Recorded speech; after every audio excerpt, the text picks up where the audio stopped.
హైదరాబాద్లో ఒక చిన్న 1 BHK ఫ్లాట్లో నేను రాహుల్ ఒంటరిగా ఉంటాను. ఐటీ కంపెనీలో సాఫ్ట్వేర్ ఇంజనీర్ని. రాత్రంతా షిఫ్ట్ పని. ఉదయం 6 గంటలకి ఇంటికి వచ్చి అలసటతో నిద్రపోతాను. ఆ రోజు కూడా అలాగే. ఉదయం 3:17 నా ఫోన్ సడన్గా బ్లింక్ అయింది. ఒక న్యూ నోటిఫికేషన్. సెండర్ నా సొంత నెంబర్. మెసేజ్ చదివాను. వెనక్కి చూడొద్దు.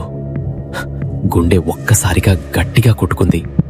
నిద్రమత్తులోనే నెమ్మదిగా తల తిప్పాను. ఏమీ లేదు. బెడ్రూమ్ డోర్ కొద్దిగా తెరిచి ఉంది. నేను ఎప్పుడూ అలాగే వదిలేస్తాను. భయంతో వణికిపోతూ టైప్ చేశాను, ఎవరు నువ్వు? వెంటనే రిప్లై వచ్చింది, నీకు తెలుసు. చేతులు గట్టిగా వణికాయి. ఫోన్ దాదాపు పడిపోయింది. అప్పుడే గమనించాను, డోర్ ఇప్పుడు పూర్తిగా తెరిచి ఉంది.